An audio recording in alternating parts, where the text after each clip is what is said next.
តែសល់តែ7ឡាជាងទេបងប្អូនកូនស្រីខ្ញុំគាត់ឃ្លានវាយូរហើយគាត់ឈឺគាត់ចង់ទិញឲ្យគាត់ញ៉ាំទេឥ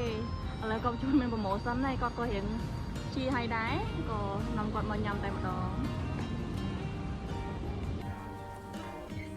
ចាអញ្ចឹងគឺអត់ទៅញ៉ាំនៅណាឆ្ងាយទេគឺ Pasta Corner ក្បែរផ្ទះរបស់ខ្ញុំនៅអូបៃក្អមនឹងតែម្ដង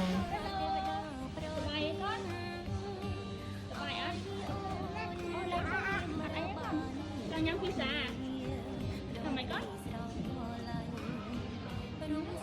ชอบมาซัวสันអូនចង់ញ៉ាំពីសាអត់ចង់ញ៉ាំអត់ពីប្រហែលថ្ងៃហើយប៉ាអត់មកដោយសារអូនមកសួរពីខ្លួនដល់គាត់ញ៉ាំហើយណោះជប់យកកំឡោតនិយាយទៅបួលថាម៉េចចង់ញ៉ាំញ៉ាំមកទៀតអូនចង់ញ៉ាំពីសាឆ្ងាញ់អត់អញ្ចឹងញ៉ាំពីសារបស់ Cambodia ណាគាត់ណោះឆ្ងាញ់ណាស់អូមួយចង់ញ៉ាំមកគេហេវគេអូចាំទៀតគាត់ណា15នាទីទៀតបានញ៉ាំហើយ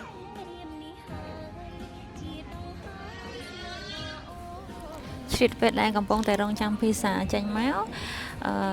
រងចាំប៉ាផងដែរព្រោះប៉ាចុះពីធ្វើការគឺតែញ៉ាំនៅហាងក្បែរផ្ទះនឹងតែម្ដងហើយអូនជ្រៀតពេលហ្នឹងគឺអូនលេងយ៉ាងសប្បាយព្រោះមាន playground ទូចមួយនៅក្បែរនឹងដែរចំពោះភីសាគឺរងចាំប្រហែលជា15នាទីទៅចេញអញ្ចឹងណាចាហាងគឺស្អាត environment ល្អជាពិសេសនោះបុគ្គលិកគឺរស់រាយរាក់ទាក់មានការសំពះជម្រាបសួរចាល្អមែនតើហើយភីសាក៏រសជាតិឆ្ងាញ់ដែរព្រោះខ្ញុំញ៉ាំតាំងពី2021មកដល់ឥឡូវចាជ្រៀតពេលហ្នឹងដល់ពេលហ្នឹងប៉ាក៏មកដល់ហើយដែរចាអូកូនគេអបានឃើញប៉ាគេមកតែកាច់រៀងតិចប៉ាសុំអោបអីអត់បានទេគេទៅរឹកស្អីស្អាតគេធ្វើរឹកមេមន់ណោះចាប៉ាសុំអោបតិចមកអត់ទេប៉ាអត់ឲ្យញ៉ាំភីសាឥឡូវតែសប្បាយចិត្តបាននាំមកញ៉ាំពូទាញ៉ាំចូលកន្លះខែហើយតែអត់ស្រួលខ្លួនក៏ចេះតែពជាពេលសិនទៅចាអូឲ្យប៉ាអោបបន្តិចហ៎ចាប៉ាបានស្រីក្មេងអីអូចាភីសាយើងក៏បានចេញមកដល់ល្មមចាប៉ាចាប់ដើមរៀបចំដាក់ចានដាក់ឲ្យ baby មុនចាចាប់ឲ្យ baby មុនគេមេធំហើយដាក់ឲ្យម៉ាក់ប៉ាចាប់សម្រាប់ខ្លួនឯងក្រោយ baby ញ៉ាំឆ្ងាញ់មែនទែនគឺគាត់ចូលចិត្តខ្លាំងចាអូយហើយម៉ាក់បច្ចុកអត់ព្រមទេចង់ញ៉ាំខ្លួនឯង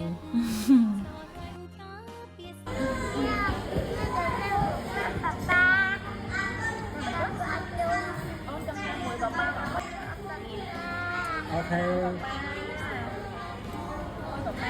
អូននិយាយពីថារឹងណាស់ធ្វើអីក៏ដោយចង់ធ្វើខ្លួនឯងញ៉ាំចង់ញ៉ាំខ្លួនឯងស្លៀកពាក់ចង់ស្លៀកពាក់ខ្លួនឯងប៉ុន្តែដូចជាការកាន់សមកាន់អីស្រួចខ្ញុំអត់ចង់ឲ្យកាន់ញ៉ាំខ្លួនឯងទេព្រោះអីមើលទៅសៀវបកការគ្រោះថ្នាក់ចាសម្រាប់ញ៉ាំយ៉ាងសប្បាយឥឡូវនេះពេលវេលាបញ្ចប់ក៏មកដល់យើងញ៉ាំរួចរាល់ហើយក៏ដល់ពេលគិតលុយ